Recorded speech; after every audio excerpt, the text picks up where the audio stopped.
मैं समझता हूं कि पाई कॉइन को किसी और से दुश्मनी करने की जरूरत नहीं है। इस मौके पे पाई ने अपने आप से खुद ही दुश्मनी कर ली है। आप जरा सोचो, पाई की प्राइस तकरीबन महीनों के बाद पाई की प्राइस 0.3 पे गई हुई थी। आप देख सकते हैं कि एक महीने के स्टार्ट में पाई की प्राइस 0.15 पे थी। हम थोड़ा सा और पीछे जाते हैं तो हमें पता चलेगा कि तकरीबन अगर हमारे पास नवंबर है या फिर हम नवंबर से भी थोड़ा सा पीछे जाएं तो भैया ये तकरीबन सितंबर की बात बनती है। 26 सितंबर को पाई की प्राइस 0.26 थी। उसके बाद पाई की प्राइस ऊपर नहीं गई। सितंबर, अक्टूबर, नवंबर, दिसंबर, जनवरी, फरवरी, मार्च, 6 महीने के बाद पाई की प्राइस वापस 0.3 पे गई थी। लोगों का ट्रस्ट बहाल हो रहा था। लोग पैसा पाई में डाल रहे थे। लोग इस बात पे खुशी मना रहे थे कि जिस कॉइन पे उन्होंने भरोसा किया है वो उनको निराश नहीं कर रहा। लेकिन दुख तो तब हुआ जब पाई को टीम ने यहाँ पे वो नहीं किया जो उनको करना चाहिए था, बल्कि उन्होंने वो किया जो हमेशा से करते आए। क्या करते आए हैं हमेशा से? खुद ही देखिएगा। 5 मार्च को इनकी अपडेट आई थी और स्टिल 5 मार्च को ही इनकी अपडेट है। अब ये तो सबको पता है कि इनके इकोसिस्टम के अंदर जनाब अली कराकेन आ चुका है, सब जानते हैं। और कराकेन के आने की वजह से ही लोगों का ट्रस्ट बहाल हुआ था। लोगों ने खुशी मनाई थी कि यार तकरीबन 1 साल से ज़्यादा अरसे के बाद पाई के पास कोई नई एक्सचेंज आई है। जब से पाई स्टार्ट हुआ है, पाई के स्टार्ट होने के बाद भैया सिर्फ 4-5 एक्सचेंजेस ही तो थी, जिनमें जो बड़ी बड़ी थी वो MEXC थी, अब बिटगेट थी, गेडा.io थी, या फिर OKX थी, और कोई नहीं आई। नहीं, इतने साल बाद कराकेन आई और उस पे भी पाई को टीम ने कोई बात नहीं की, चुप, हमेशा की तरह खामोश। और इसी खामोशी ने पाई को टीम की तबाही मचा दी है। अगर यहीं पे पाई को टीम अपडेट देती, धमाकेदार तरीके से लोगों का दिल जीतने की कोशिश करती, लोगों का ट्रस्ट बहाल करने की कोशिश करती, तो आज ये पाई वापस 0.20 पे कोशिश नहीं कर रहा होता। आज ये पाई 0.20 पे अपनी जान नहीं लड़ा रहा होता, बल्कि ये खुश होता कि इसका ट्रेडिंग वॉल्यूम जो भी सेलिंग की वजह से 127 मिलियन पे आया है, यकीनन ये बाइंग की वजह से होता। और जो इसका मार्केट कैप बड़े दिनों बाद 2.3 मिलियन पे गया था, ये मार्केट कैप वापस 1.9 पे आ चुका है। मतलब पाई के पास इस वक्त कुछ भी नहीं है। 6-7 महीनों बाद जो पाई का ट्रस्ट बिल्ड हुआ, जो पाई के पास लोग वापस आए, जो लोगों ने पाई को डिस्कस करना शुरू कर दिया, वो सब एक झटके से पाई ने ख़त्म करवा दिया। और रही मोस्ट विजिटेड करेंसी की बात, वो तो पाई हमेशा से है। लेकिन क्या फ़ायदा मोस्ट विजिटेड का जब ये अपने साथ वालों को नाराज़ कर रहा है।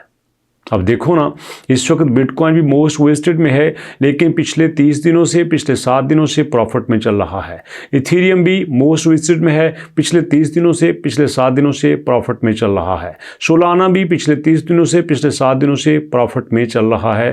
पाई को यहाँ पे क्या दिक्कत थी? अगर यहाँ पे पाई को टीम कोई ऑफिशियल अपडेट दे देती, यकीन मानिए कि इस मौके को इतना कैश करवाने की ज़रूरत थी, इतना कैश करवाने की ज़रूरत थी कि यहाँ से बाजी पलटी जा सकती थी।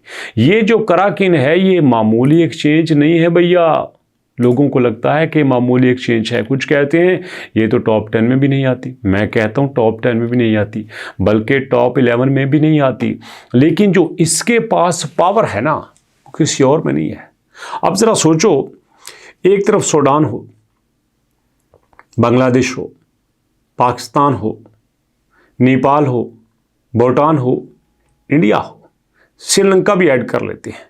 अब ये जो 5-6 मुल्क हैं, इन 5-6 मुल्कों के लोग एक साइड पर रखो, अमेरिका के लोग एक साइड पर रखो। सबको पता है कि अमेरिका के लोगों को ऑनलाइन अर्निंग में ज़्यादा नॉलेज है, क्रिप्टो में ज़्यादा नॉलेज है, सबको पता है। और इसी बात का फ़ायदा उठाया जा सकता था, अमेरिकन्स को यहाँ पे अट्रैक्ट किया जा सकता था। अगर कोई बंदा यहाँ पे टाइम निकाले और कराकेन की थोड़ी सी डिटेल देख ले, सिर्फ थोड़ी सी डिटेल देखें तो आपको पता चलेगा कि कराकेन के ऊपर सबसे ज़्यादा यूज़र अमेरिका के हैं, इंडिया के नहीं हैं, नाइजीरिया के नहीं हैं, नेपाल बांग्लादेश के नहीं हैं। सबसे ज़्यादा लोग जो है वो इस वक्त अमेरिका के हैं। अमेरिका की टॉप 3000 वेबसाइट्स में आती है America, Germany, Canada, UK, France. अब ज़रा अंदाज़ा कर लो। अब इसी बात पे जो हम रोना रोते हैं ना कि भैया बाइनांस है, बाइनांस है, बाइनांस है, बाइनांस के पास कूड़ा इकट्ठा हुआ है।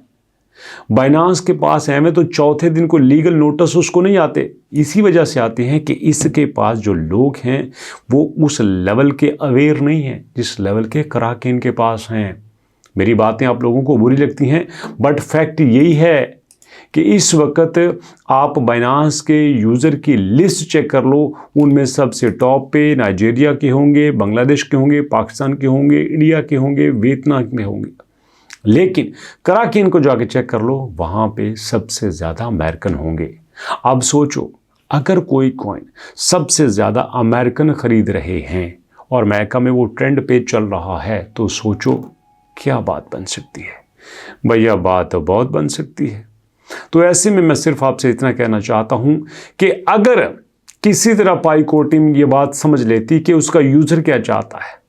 अब मैं आपके साथ बात कर रहा हूं ना, मैं डेली पाई पे अपडेट देता हूं, मैं देखता हूं कि पाई क्या चाहता है, पायनियर क्या चाहता है, लोग क्या सोच रहे हैं, लोगों के माइंड में क्या है, मैं सब देखता हूं। लेकिन दुख की बात यह है कि पाईको टीम ये नहीं देखती। अब यहां पे एक और चीज़ आपको दिखाता हूं। इस वक्त देखो, लोगों को डर किस बात से लगता है? लोगों को डर इस बात से लगता है, ये जो चार्ट बना हुआ है, ये चार्ट लोगों की जान निकाल लेता है। अब यहाँ पे मैं मंथली चार्ट देख लेता हूँ। इस वक्त हमारे पास तकरीबन आधा मार्च ख़त्म हो चुका है। आधा मार्च ख़त्म होने के बावजूद 107 मिलियन की अनलॉकिंग बाकी है। आपको बताऊँ एक मज़े की बात, ये जो आपके पास इस वक्त पाई की सर्कुलेटिंग सप्लाई 9.6 पे अटकी हुई है ना, बात ज़रा ध्यान से सुनना, कान खोलने वाली है आपकी बात। ये जो पाई की सर्कुलेटिंग सप्लाई 9.6 पे है, ये एकदम से, गौर से सुनना, एकदम से 9.8 पे जाने वाली है। अब इसका मतलब क्या है बताऊं आपको? इसका मतलब ये है कि प्राइस दोबारा से 0.1 से नीचे जाएगी। चलिए एक और प्रेडिक्शन कर देता हूं। अब यहीं पे पाईको टीम एंट्री मारेगी। अब यहां पे आप ऐसा करना, पाई स्कैन पे जाना, यहीं पे आपको लार्जेस्ट ट्रांजैक्शन में पाई की 500 मिलियन की ट्रांजैक्शन दिखाई देगी।